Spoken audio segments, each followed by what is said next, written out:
वो उठ खड़ी हुई मगर उसके पांव पर बिल्कुल वजन नहीं आ रहा था। उसके होंठों से बेसाख्ता सिसकियां निकली। मैंने LMG फिर अपने कंधे से लटकाई, चाकू दोबारा चमड़े के तस्मे में उड़सा और उसे गोद में उठा लिया। वो करा रही थी। उसने सहारे के लिए अपनी बाहें मेरे गले में डाल दी और अपना सर नीम जान अंदाज में मेरे सीने से टिका दिया। मैं लड़खड़ाता हुआ आगे बढ़ा। रुख टीले की तरफ था। गाड़ी की आमद से पहले मैं इस टीले तक पहुंचना चाहता था। यह बहुत जरूरी था। इंडस्ट्रियल एरिया में चंद हफ्ते पहले जख्मी होने वाली टांग से मुसलसल टीसें उठ रही थीं। शदीद थकन भी काम दिखा रही थी। यूं लगता था कि निचला धड़ बिल्कुल सुन्न हो गया है। हिम्मत जवाब दे रही थी, बिल्कुल जवाब दे रही थी। मगर बारूदा जैकी ने कहा था, जहां बर्दाश्त खत्म हो जाती है, हिम्मत जवाब दे जाती है, वहीं से कामयाबी का अमल शुरू होता है, वहीं से मोइज़े आगाज करते हैं। मैं पूरी तवानाइयां सर्फ करके बढ़ता रहा और टीले पर पहुंच गया। यहाँ पुख्ता ईंटों से बना हुआ एक पुराना कोठा सा था। एक तरफ से उसकी छत गिर चुकी थी और उसने झोंपड़े की सी शक्ल इख्तियार कर ली थी। मैंने टार्च की रोशनी में देखा, इस झोंपड़ा नुमा जगह के अंदर कोयले बिखरे हुए थे और सालन की चंद हंडियां पड़ी थी। एक तरफ बहुत सी खुश्क टहनियां रखी थी। यूं लगा कि 2-4 दिन पहले यहाँ कोई मुसाफिर या शिकारी वगैरह रुके हैं और इन्होंने चूल्हा बनाकर आग जलाई है। मुमकिन था कि यह कमरा कभी फॉरेस्ट डिपार्टमेंट या रेंजर्स वगैरह के इस्तेमाल में रहा हो, मगर आज इस बारिशी रात में ये मेरी और सरवत की जरूरत पूरी कर सकता था। मैं सरवत को इस झोंपड़ा नुमा कमरे में ले आया। हम बारिश से महफूज हो गए थे, लेकिन पानी हमारे कपड़ों से मुसलसल टपक रहा था। मैंने सरवत को उतार दिया। वो दीवार के सहारे बैठ गई और अपनी पिंडली को होले होले दबाने लगी। इसका टकना कुछ और सोच गया था। वो जब मेरी तरफ देखती थी तो उसकी आंखों में अजीब सा खौफ नमूजार हो जाता था। यूं लगता था कि वो मुझसे भी खौफ खाने लगी है। मेरे कपड़ों पर ताज़ा खून के धब्बे भी उसे दहशत ज़दा कर रहे थे। मैंने LMG को चेक किया, कैनवस के थैले में से गोलियां निकालकर इजाफी मैगजीन को पूरा लोड किया और तैयार हो गया। गाड़ी अब बिल्कुल नज़दीक आ गई थी। मैंने अंदाजा लगाया कि इस गाड़ी के सवार पहली गाड़ी को नहीं देख सके और ना उन 3-4 बदमाशों को जिन्हें मेरे चाकू ने लाशों में तब्दील कर दिया था। वो टीले के बिल्कुल नज़दीक पहुंचकर रुक गए। शायद उन्हें महसूस हुआ था कि यह टीला किसी के छुपने के लिए मुनासिब जगह है। वो यहाँ नजर डालना चाहते थे। फिर मैंने देखा कि वो ऊपर आ रहे हैं। अब मेरे पास से 2 रास्ते थे। LMG का मुंह खोल देता, मारता और मर जाता, या फिर वहां मौजूद ढींगरियों यानी खुश्क टहनियों को पनाह के लिए इस्तेमाल करता। ये ढींगरियां एक अंबार की सूरत में एक तरफ पड़ी थी। मैंने यही तरीका मुनासिब समझा। मैं ये ढींगरियां घसीट कर झोंपड़े में लाया और खुद को सरवत समेत उनके पीछे कैमोफ्लेज कर दिया। बस एक कोशिश थी जो कामयाब हो सकती थी और नाकाम भी। सरवत के लिए ये सारा नज़ारा नाकाबिले दीद था। उसका सारा वजूद कांप रहा था और उसने अपनी आंखें बंद कर ली थी। मैंने भी दीवार से टेक लगा ली और स्याह रंग की LMG बिल्कुल तैयार हालत में गोद पे रख ली। आने वाले पहले टीले के गिर्द चकराते रहे, फिर ऊपर आ गए। 2 टार्चों के रोशन दायरे आसपास चकरा रहे थे। वो लोग आपस में बातें भी कर रहे थे। इन बातों में गालियों की बहुतात थी। कोई ढलवान पर फिसला और उसने कीचड़ को माँ बहन की गालियां दी। दूसरा बोला, मुंह बांध रखो है, वो तेरे माँ भी इधर ही होंगे भी तो तेरी आवाज सुनकर किसी तरफ निकल भागेंगे। ये सनसनी आसाब को रेजा रेजा कर रही थी। यह सूरत हाल सूली पर लटकने के मुतरादिफ थी। हम साकत और जामद बैठे रहे। मैंने उंगली ट्रैगर पर रख ली। वो अंदर आए। उन्होंने टार्च का दायरा चारों तरफ घुमाया। ये रोशनी चंद सेकंड के लिए उस जाड़ झंकाड़ पर भी रुकी जिसके अकब में हम मौजूद थे। मैं समझा कि हमें देख लिया गया है। मैंने ट्रैगर पर रखी उंगली को हरकत देना चाही, लेकिन एक लम्हे के लिए रुक गया। यही एक लम्हा खौफनाक तसादुम से हमें बचा गया। रोशन दायरा आगे बढ़ गया, इधर उधर गर्दिश करने लगा। वो हमसे सिर्फ 7-8 फुट की दूरी पर थे। फिर वो बाहर निकल गए। गहरी तारीकी छा गई। नीमखुनक रात धीरे धीरे सिरक रही थी। हम फौरी टकराव से तो बच गए थे, लेकिन खतरा पूरी तरह टला नहीं था। वो लोग इर्द गिर्द ही मौजूद थे। उन्होंने दूसरी गाड़ी ढूंढ ली थी और अपने साथियों की लाशें भी देख ली थी। मुझे गाहे बगाहे दूर कीकर और टहली के दरख्तों में किसी टार्च की रोशनी चमकती नजर आ जाती थी। हमारे गीले कपड़े हमारे जिस्मों पर ही धीरे धीरे खुश्क हो रहे थे। इन्हें उतारने का मौका था और ना सुखाने का। सरवत सख्ता ज़दा सी बैठी थी। वो जब लाहौर से यूसुफ की तलाश में रवाना हुई थी, उसके तसव्वुर में बिना होगा कि हालात ऐसा संगीन रुख इख्तियार करेंगे। मुझे लगा कि उसे बुखार हो गया। मैंने उसका हाथ छुआ। वो तप रहा था। वो धीरे धीरे कांप भी रही थी। मैंने इसरार करके उसे लिटा दिया और उसके सर के नीचे कैनवस का थैला रख दिया। वो बिल्कुल गुमसुम थी, एक लफ्ज भी नहीं बोल पा रही थी। मैंने उसकी ओढ़नी निचोड़कर एक तरफ फैला दी। रात की तारीकी में धीरे धीरे उजाले की आमेजिश होने लगी। हमारे इर्द गिर्द सूरत-ए-हाल जूं की तू रही। सरवत सो चुकी थी या शायद मदहोशी किसी हालत में थी। मैंने भी दीवार से टेक लगा ली और तिरछी छत को घूरने लगा। जहन में सोच के घोड़े दौड़ने लगे। पहले मैं करिश्मा कपूर और राजा को पेश आने वाले सानेहात के बारे में सोचता रहा, फिर ख्यालात का धारा यूसुफ की तरफ मुड़ गया। यूसुफ की गुमशुदगी एक अनोखे और बड़े स्कैंडल से जुड़ी हुई थी। इंडियन डॉन जावा जैसा शख्स इसमें मुलव्विस था। ये लोग मीडिया के जरिए मारूफ शख्सियात से मिलते जुलते लोग तलाश करते थे, फिर इनमें से बेहतरीन का इंतखाब करके इन्हें मुख्तलिफ तरीकों से इस्तेमाल करते थे। यूसुफ की शक्ल कम अज कम मेरी मालूमात के मुताबिक किसी मारूफ अदाकार से नहीं मिलती थी, लेकिन इम्कान था कि किसी खिलाड़ी या सियासतदान वगैरह से मिलती होगी। एन मुमकिन था कि वो शख्स किसी शदीद खतरे की जद में हो और इसकी नकलो हरकत को पोशीदा रखने के लिए यूसुफ फारूकी को इस्तेमाल किया जाए, या फिर इस तरह की कोई सूरत हाल हो सकती थी। यूसुफ फारूकी अभी पीली हवेली में था और उसे किसी भी वक्त इंडियन इलाके में मुंतकिल किया जा सकता था। इससे बचाए जाने की जरूरत थी, लेकिन हम यहाँ फंस गए थे। मुझे इमरान याद आया, उसकी जादुई शख्सियत, उसका दीवारों में दर बनाने का हुनर। काश मेरे पास इस राब्ते का कोई जरिया होता। वो मेरी मुश्किल को जानता तो उड़ता हुआ यहाँ पहुंच जाता। इमरान का साथी जेलानी और इकबाल भी इसी इलाके में मौजूद थे, लेकिन हमारे दरमियान राब्ते का वाहिद जरिया मेरा सेल फोन लतीफ की दुकान में दाल की एक बोरी के अंदर बेजान पड़ा था। अचानक सरवर हड़बड़ा कर उठ बैठी। वो चिल्लाने वाले अंदाज में बोले, नहीं था भाई, खुदा के लिए ऐसा न कर, मत मारे, चाकू फेंक दे। सरवत होश में आओ। मैंने उसे शानों से पकड़कर झंझोड़ डाला, फिर बदहवासी में उसके मुंह पर हाथ रख दिया। वो कसमसा कर रह गई। उसने लाल आंखें खोल कर मुझे देखा, इनमें खौफ था। मैंने उसे पुचकारा, सरवत सब ठीक है, कुछ नहीं हुआ, मैं यहाँ हूँ, तुम्हारे पास बैठा हूँ। वो धीरे धीरे हवास में आगे गौर से मुझे देखने लगी। मैंने उसके तपते होंठों से अपनी ठंडी हथेली हटा ली। उसने आंखें मूंद ली, पलकों के नीचे से दो मोती सुर्ख रुखसारों की तरफ से रखने लगे। उसने खिलाकर पहलू बदला और कुछ देर बाद फिर गहरी खनूजगी में चली गई। उसका बुखार शिद्दत इख्तियार करने लगा था। बाहर दिन का उजाला फैल गया था। परिंदों की चहचहाट ने नए दिन का ऐलान कर दिया। बारिश रुक चुकी थी, मगर मतला अबर आलूद था। इस बात का खदशा मौजूद था कि पीली हवेली के हरकारे फिर से इस टीले की तरफ आए। मैं पूरी तरह चौकस था। कुछ देर बाद सरवत नहाए तेज बुखार के जेरे असर फिर बुड़बुड़ाने लगी। वो समझ रही थी कि नुसरत उसके आसपास मौजूद है। वो कह रही थी, नहीं नुसरत नहीं। पर ऐसा क्यों होता है? मैं क्यों सोचती हूँ मुझे ऐसा नहीं सोचना चाहिए, ये गुनाह है। वो आप मेरे लिए गैर हैं। मुझे पानी पिलाओ नुसरत, मेरा गला सूख गया है। मैं यूसुफ की बीवी हूँ, मैं उनके साथ रहना चाहती हूँ। मेरा जीना मरना है उनके साथ। मैं क्या करूँ? मुझे पानी पिलाओ नुसरत। वो पता नहीं क्या क्या कह रही थी। फिर वो यूसुफ का नाम लेने लगी। मैं आपके सामने हाथ जोड़ती हूँ, आपके पाँव पड़ती हूँ, आप सब कुछ है मेरे लिए, मुझे गुनाहगार न करें। उसके होंठों पर पिपड़ियाँ सी जमी हुई थी। खुश गले के बायस उसे शदीद खांसी हुई। फिर वह हड़बड़ा कर उठ गई। इसे पानी चाहिए था, लेकिन साफ पानी कहीं नहीं था। मैंने अपने गीले रुमाल से उसके होंठ तर किए। वो नंगे सर थी और ओढ़ने की जरूरत महसूस कर रही थी। मैंने उसे ओढ़नी दी। उसके पाँव में शदीद दर्द था, लेकिन वो गैर मामूली बर्दाश्त का मुजाहिरा कर रही थी। वो उंगलियों को हरकत दे सकती थी, टखना भी मोड़ लेती थी। लगता यही था कि सख्त किस्म की मौज आई है। वो मेरी तरफ बिल्कुल नहीं देख रही थी। यकीनन मेरी शलवार कमीज पर खून के बड़े बड़े धब्बे उसके खौफ में इजाफा कर रही थी। मेरे पास फिलहाल इन धब्बों का कोई हल नहीं था। हमारे इर्द गिर्द बज़ाहिर सुकून ही था, लेकिन अभी यहाँ से निकलने का फैसला हरगिज किया नहीं जा सकता था। रात की बारिश ने कदमों के निशान मिटा दिए थे और यह बात किसी हद तक हमारे हक में जाती थी। एक वीरान जगह थी और हमारे इर्द गिर्द हमारे खून के प्यासे थे। मुझे मुकामी पुलिस की तरफ से भी कोई उम्मीद या खुशफहमी नहीं थी। जाहिर था कि यहाँ लाशें गिरी थी। ऐन मुमकिन था कि पुलिस भी पीली हवेली के चौधरियों के साथ मिलकर हमें ढूंढने और मारने के दर पे हो। मुझे पास ही किसी घोड़े की मध्यम हिनहनाहट सुनाई दी। मैंने आगे बढ़कर नशीब में झांका। ढलवान पर नकलो हरकत महसूस हुई। कुछ लोग मौजूद थे और शायद मोहतात तरीके से ऊपर आ रहे थे। मुझे एक नीलगू पगड़ी की झलक भी नजर आई। यूं लगा कि आने वालों में कोई सिख भी शामिल है। सरवत मेरी तरफ देख रही थी, उसकी आंखों में डरे हुए सवाल थे।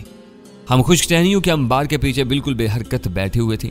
आने वालों की आटें सुनाई देती रहीं। पता नहीं क्यों वो इस शिकस्ता कमरे की तरफ आने के बजाय ऊपर चले गए। शायद वो इस खंडर जगह को क्लियर करार दे चुके थे और अब किसी और मुश्तबा जगह पर ताक झांक करना चाहते थे। LMG मेरी गोद में थी और मेरी तरह हर किस्म की सूरत-ए-हाल के लिए तैयार थी। सरवत मेरे कंधे से लगी हुई थी। उसका बुखार में फुनकता हुआ जिस्म मुझे आंच दे रहा था। कौन लोग थे ये? उसने सरगोशी में मुझसे पूछा। मुझे ये हवेली के लोग नहीं लगते, कुछ और तरह की आवाजें थी इनकी, सरवत ने कहा। इसने मेरे ख्याल की तस्दीक की थी। न जाने क्यों मुझे भी ये शुबा हो रहा था। कभी कुछ देर पहले जो लोग हमारे सामने से गुजरे हैं वो पीली हवेली के हरकारे नहीं थे, और शायद रात को भी जिन लोगों ने इस शिकस्ता कमरे में झांका था इनका ताल्लुक पीली हवेली से नहीं था। अभी कुछ देर पहले मुझे एक सिख की रंगीन पगड़ी भी दिखाई दी थी। अचानक मेरे जिस्म में एक सर्द लहर तोड़ गई। दिमाग सनसना उठा। कहीं ऐसा तो नहीं था कि कल बादो बारह वाली तारीख रात में हम दोनों भागते भागते इंडियन इलाके में दाखिल हो गए हों। यह बड़ा सनसनीखेज ख्याल था, मगर अभी मेरे सामने इसका कोई सबूत नहीं था। जहां तक पगड़ी वाले सिख की बात थी, ऐसे लोग तो चौधरी अनवर की पीली हवेली में भी आते जाते रहते थे। क्या सोच रहे हैं? सरहद की आवाज मेरे कानों से टकराई। कुछ नहीं, मुझे शक पड़ता है कि ये चौधरी अनवर के लोग नहीं है। तो ससराते सरगोशी बोली, और कल रात जब आप इन लोगों से लड़ रहे थे, मुझे दरख्तों में 2-3 दफा तेज रोशनी भी नजर आई थी। यह बिजली की चमक नहीं थी, ये कुछ और था, जैसे कोई बड़ी सर्च लाइट हो। सर्च लाइट्स तो बॉर्डर पर होती हैं, तो इसका मतलब है कि हम बॉर्डर के बिल्कुल पास आ गए हैं। सरवत बोली। कुछ कहा नहीं जा सकता, मैंने जवाब दिया। इस दौरान में हमें अपने इर्द गिर्द फिर कदमों की आहटें सुनाई देने लगी। वो लोग जो ऊपर गए थे वापस आ रहे थे। वो आपस में बातें भी कर रहे थे। कभी कभी उनका कोई फिक्रा हवा के दोष पर उड़ता हुआ हमारे समातों से अटक रहा था। एक शख्स ने दूसरे को गाली देते हुए कहा, ओए बदबख्ता, और तेरी आंखें हैं कि कोल डोडे, ये पाँव का निशान नहीं है, ये देख, ये भी ऐसा ही निशान है। कोई 3 पैरों वाला जानवर भी होता है। बातें करते हुए ये लोग कुछ आगे निकल गए। हमने इत्मीनान की सांस ली, लेकिन ये इत्मीनान बिल्कुल आरजी साबित हुआ। एक बार फिर दिल शिद्दत से धड़क उठा। कोई हमारे बिल्कुल करीब मौजूद था। उसकी उम्र कोई 30-35 साल होगी। उसने खाकी शलवार कमीज पहन रखी थी, गले में चादर लटका रखी थी। उसे देखते ही मुझे अंदाजा हुआ कि उसने कमीज के नीचे पिस्तौल वगैरह लगा रखा है। उसने बड़े इत्मीनान से शलवार का आजार बंद खोला, कमीज थोड़ी ऊपर उठाई और फिर दीवार की तरफ मुंह फेर कर खड़े खड़े पेशाब करने लगा। जर्दी माइल पेशाब उसके कदमों के पास से बहकर दरवाजे की तरफ जाने लगा। पेशाब करने के बाद उसने आजार बंद बांधा और एक बार फिर कमरे में तायराना नजर डाली। खुश्क टहनियों के अंबार पर उसकी निगाहें चंद सेकंड के लिए रुक गईं। मेरी उंगली ट्रैगर पर थी। इस जवान साल सिख का एक कदम उसे मौत की वादी में धकेल सकता था, और शायद हमें भी।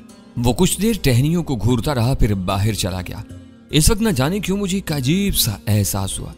मुझे लगा कि यह शख्स यहाँ हमारी मौजूदगी से आगाह हो चुका है। वो जान चुका है कि इस नीम तारीख कमरे में खुश्क टहनियों के अंबार के पीछे कोई मौजूद है। मालूम नहीं मेरा ये एहसास गलत था या दुरुस्त, मगर चंद लम्हों के अंदर मेरे जिस्म के हर मसाम से पसीना फूट निकला। मुझे एक बार फिर रात वाली सूरत हाल याद आई। टार्च का रोशन दायरा कमरे में हरकत करता था और फिर एक जगह ढींगरियों खुश्क टहनियों के ढेर पर रुक गया था। क्या इस वक्त भी टार्च इसी शख्स के हाथ में थी? ये कौन था? अगर वो वाकई यहाँ हमारी मौजूदगी के बारे में शुबा कर रहा था, तो अब तक खामोश क्यों था? वो पूरा दिन अजीब तनाव और सख्त तरीन परेशानी के आलम में गुजरा। हम इस 12 फुट के कमरे में महसूर होकर रह गए थे। यहाँ सेलन थी, घुटन थी और हशरातुल अर्ज भी थी।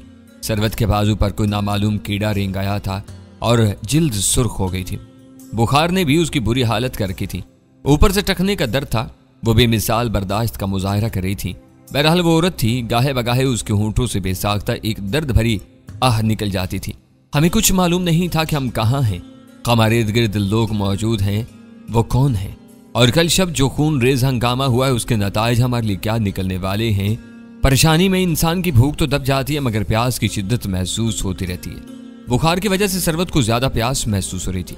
कमरे में 10-12 कदम के फासले पर खुदरू पौधों के दरमियान मुझे एक छोटा सा गड्ढा नजर आ रहा था। इसमें कल रात की बारिश का पानी जमा था और अब काफी निथर चुका था। मैंने कई बार सोचा कि वहां तक जाऊं और पानी ले आऊं, लेकिन 2 मसले थे। एक तो पानी के लिए कोई बर्तन नहीं था, दूसरे निगाह में आ जाने का शदीद खतरा था। इस गड्ढे तक जाने के लिए जरूरी था कि मैं रात होने का इंतजार करूं। कुछ मनाजर बार बार निगाहों में घूम रहे थे। नीतू उर्फ करिश्मा कपूर का सर्द बेजान जिस्म, राजा की शहरग से उछलने वाला खून, कीकर और जंतर के दरख्तों के दरमियान चौधरी के अरकारों से मेरा लहू रंग मारका। यूं लगता था जैसे कल रात जागती आंखों से कोई भयानक ख्वाब देखा है। जैसे तैसे ये पहाड़ जैसा भारी भरकम दिन गुजर गया। इर्द गिर्द परिंदों की चहचाहट सुनाई दी और शाम के साए इस वीराने पर तवील होने लगे। अंधेरा एक चादर था और ये चादर हमारे बहुत काम आ सकती थी। सबसे पहले मुझे पानी लाना था। इसके लिए मैंने एमुनेशन वाले थैले के अंदर से एक छोटा सा शापर ढूंढ लिया था। मगर इससे पहले कि मैं ढींगरियों के पीछे से निकलता और पानी की तरफ बढ़ता, एक और वाकया हुआ। एक बार फिर हमारे आसपास कदमों की आहट सुनाई दी। इस बार ये आहट ज्यादा कदमों की नहीं थी। कोई शख्स होले से खांसा और फिर खस्ता हाल कमरे के अंदर आ गया। उसके हाथ में टार्च थी। मैं फौरन पहचान गया, ये वही नीली पगड़ी वाला सिख था जो दिन के वक्त भी यहाँ आ चुका था। मैंने एक बार फिर गन के ट्रैगर पर उंगली रख ली और सांस रोककर नोवार्थ के अगले कदम का इंतजार करने लगा। सरहद मेरे कंधे से लगी हुई थी, उसकी सांस तेजी से आ जा रही थी। आने वाले की आवाज कमरे में गूंजी, बाहर निकल आओ, मैं जानता हूं तुम यहां हो। मैं चंद सेकंड साकत और जामद रहा, फिर शाखों को हरकत देता हुआ बाहर निकला। मेरे हाथ में गन थी, आने वाला खाली हाथ था, ताहम मुझे मालूम था कि उसकी खाकी कमीज के नीचे हथियार मौजूद है। मुझे देखकर भी वो इत्मीनान से खड़ा रहा। उसने टार्च का रोशन दायरा मेरे चेहरे पर डाला और फिर ढींगरियों पर इस जगह रोशनी की जहां सरवत दुबकी हुई थी। वो धीमे लहजे में बोला, गन नीचे कर लो भैया जी, मैं दुश्मन नहीं सज्जन हूं, तुम्हारी मदद करना चाहता हूं। कौन हो तुम? मैंने कड़े लहजे में पूछा।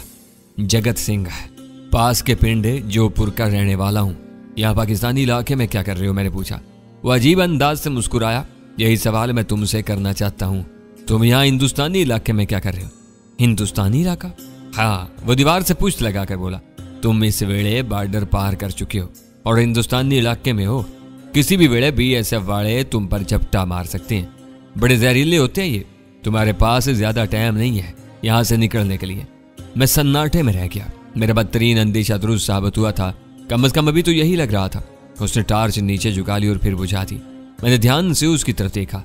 वो शक्ल से सीधा साधा पेंडू लगता था, मगर आंखों में होशियारी की चमक थी। उसके रवैये में मुझे हमदर्दी की लहर महसूस हुई। मैंने कहा, मुझे अभी तक यकीन नहीं आ रहा कि मैं इंडियन इलाके में हूँ। वो बोला, अभी थोड़ी देर में सब कुछ तुम्हारे सामने आ जाएगा, लेकिन तुम हो कौन? यारा, अभी तो इतना जानो कि मैं जगत सिंह हूँ और तुम्हें बड़े सख्त खतरे में से निकालना चाहता हूँ। पर क्यों? बस समझ लो कि दिल ला गया है तुम पर। वो मेरे खून आलूद कपड़ों को देखते हुए बोला। इन लोगों में न जाने क्यों मुझे लगा कि कल रात यहाँ से कुछ फासले पर मेरे और चौधरी अनवर के अरकानों में जो खून रेज झड़प हुई थी, वो इस शख्स ने किसी तोड़ देखी है। मेरे कहने पर सरवत भी शाखों के पीछे से निकल आई। जगत सिंह ने उसे बस एक बार देखने के बाद दोबारा उसकी तरफ आंख नहीं उठाई। अगले 5-10 मिनट में मुझे यकीन हो गया कि यह जगत नामी शख्स जो कह रहा है वो दुरुस्त है और हम पर वाकई किसी भी वक्त BSF का छापा पड़ सकता है। जगत सिंह के लबो-लहजे में बहुत एतमाद था। लगता था कि वो इस इलाके के चप्पे चप्पे से वाकिफ है और हमें बासानी इस जगह से निकाल सकता है, लेकिन वो हमें इंडियन इलाके की तरफ निकालना चाह रहा था, जबकि हमारे लिए जरूरी था कि अपना रुख पाकिस्तान की तरफ रखें। मैंने धीमी आवाज में कहा, अगर तुम वाकई हमारी मदद करना चाहते हो तो फिर हमें पाकिस्तानी इलाके की तरफ निकालो। तुम्हारे इलाके की तरफ जाकर तो हम मजीद फंस जाएंगे। वो मुस्कुराते लहजे में बोला, भोले बादशाह, काफी आगे आगे हो तुम। अब पाकिस्तानी इलाके की तरफ जाओगे तो रेंजर वाले भून कर रख देंगे। कल रात तो जोर की बारिश थी, तुम्हारी किस्मत ने भी साथ दिया और तुम गोली खाए बगैर यहाँ तक आ गए। अब बहुत मुश्किल है। और फिर दूसरी गल क्यों भूल रहे हो? तुमने वहां 5-6 बंदे फड़का दिए हैं। इनके वारस जंगली कुत्तों की तरह तुम्हारी बू सूंघते फिर रहे हैं। हो सकता है कि पुलिस और रेंजर वाले भी उनके साथ मिलकर तुम्हें ढूंढ रहे हो। वो बात तो ठीक कह रहा था। कल रात जो कुछ हुआ वो मेरी तवक्का और नीयत से बहुत ज्यादा था। सरवत मेरे साथ थे और इसकी हिफाजत का जज्बा इतना शदीद था कि कुछ देर के लिए मैं अपने होशो हवास को बैठा था। जब जॉर्ज का चाकू मेरे हाथ में आया तो मुझ पर वही कैफियत तारी हो गई जो भांडियल एस्टेट में जरगाह कलह की खूनी लड़ाई में हुई थी। कमरे की तारीकी में मेरे और जगत सिंह के दरमियान थोड़ी सी गुफ्तगू मजीद हुई और फिर मैं इस नतीजे पर पहुंच गया कि फिलहाल हमें वही करना पड़ेगा जो ये जगत नामी शख्स कह रहा है। हम वहां से रवाना होने के लिए तैयार हो गए। सरवत प्यास की इंतहा को छू रही थी। सबसे पहले हमने बारिशी गड़े में से कुछ पानी लिया और सरवत को चंद घूंट पिलाए। सरवत के लिए चलना मुहाल था। मैंने उसका बाजू कंधे के करीब से थामा और उसे चलने में मदद दी। वो बमुश्किल अपने कदम आगे बढ़ाने लगी। चारों तरफ गहरी तारीकी थी। यह एहसास बड़ा मुख्तलिफ था कि हम पाकिस्तान की बजाय इंडिया की सरजमीन पर चल रहे हैं। यकायक मैं चौंक गया। दरख्तों के अंदर से तेज रोशनी का एक तिरछा सतून सा नजर आया। फिर वो धीरे धीरे नीम दायरे की शक्ल में हरकत करने लगा। इसकी जद में आने वाली हर चीज रोजे रोशन की तरह अया हो जाती थी। ये वो ताकतवर सर्च लाइट थी जो कल रात भी मुतअद्दद बार चमकी थी और जिसका जिक्र सरवत ने किया था। कुछ देर बाद लाइट ओझल होगी और एक बार फिर हर तरफ गहरी तारीकी छागी। हमारा रहनुमा जगत सिंह बड़े एतमाद से कदम बढ़ा रहा था। वो बार बार सरगोशी कर रहा था, घबराना नहीं, सब ठीक हो जाएगा, बस मेरे पीछे पीछे चलते रहो। कुछ देर बाद सरवत के लिए कदम उठाना मुश्किल हो गया तो जगत सिंह ने बड़ी हमदर्दी के साथ और पुरखुलूस अंदाज में सरवत को दूसरी तरफ से सहारा देने की पेशकश की। इस पेशकश को कबूल करने के सिवा चारा नहीं था। अब एक तरफ से जगत ने और दूसरी तरफ से मैंने सरवत को थामा हुआ था। वो हम दोनों के कंधों पर पूरा पूरा दबाव डालते हुए आगे बढ़ रही थी। एक जगह पहुंचकर जगत सिंह रुक गया। उसने मेरे कान में सरगोशी करते हुए कहा, लाइट फिर जलने वाली है। अभी थोड़ी देर में ये घूमती हुई इन सामने वाले किक्करों के ऊपर से गुजरेगी। जब वो वहां से गुजर जाए तो हमको फटाफट यहाँ से उठना होगा और इन दाएं तरफ वाले जंतरों तक पहुंचना होगा, बस 1 मिनट के अंदर अंदर। लेकिन इससे तो चला नहीं जा रहा। मेरा इशारा सरबत की तरफ था। कुछ ना कुछ तो करना पड़ेगा, अगर निकलने में देर कर दी तो फिर लाइट पकड़ लेगी। मैंने देखा बाएं तरफ अंधेरे में एक ऊंचा मीनार सा नजर आ रहा था, जैसे सरू का कोई बुलंद बाला दरख्त हो। जगत मेरी उलझन भांप कर बोला, यह लकड़ी का टावर है, इस पर भी ऐसा वाड़े हैं, मशीन गन भी होती है ऊपर, पर डरने की लोड़ नहीं, ये हमारा कुछ नहीं बिगाड़ सकते, बस जैसा कहता हूँ वैसा करते रहो। लेकिन वो मेरी बात काट कर बोला, अपना हाथ इधर लाओ। मैंने उसकी तरफ हाथ बढ़ाया, उसने मेरी कलाई मजबूती से पकड़ ली और बोला, ये देखो, ये हमारे हाथों से एक तरह की कुर्सी बन गई है, मेरी बहन इस पर बैठ जाएगी, हम दोनों तरफ से उसका बाजू पकड़ लेंगे, कोई मसला नहीं होगा। मुश्किल से जगत के अल्फाज मुकम्मल हुए थे कि ताकतवर सर्च लाइट का तिरछा सतून फिर रोशन हो गया। वो आहिस्ता आहिस्ता हरकत करता हुआ हमारी तरफ बढ़ा। मेरे सीने में धड़कन की रफ्तार बढ़ गई। रोशन सतून हरकत करता हुआ हमारे सामने कीकर के दरख्तों के ऊपर से गुजर गया तो जगत सिंह ने तेज सरगोशी की, चलो आओ।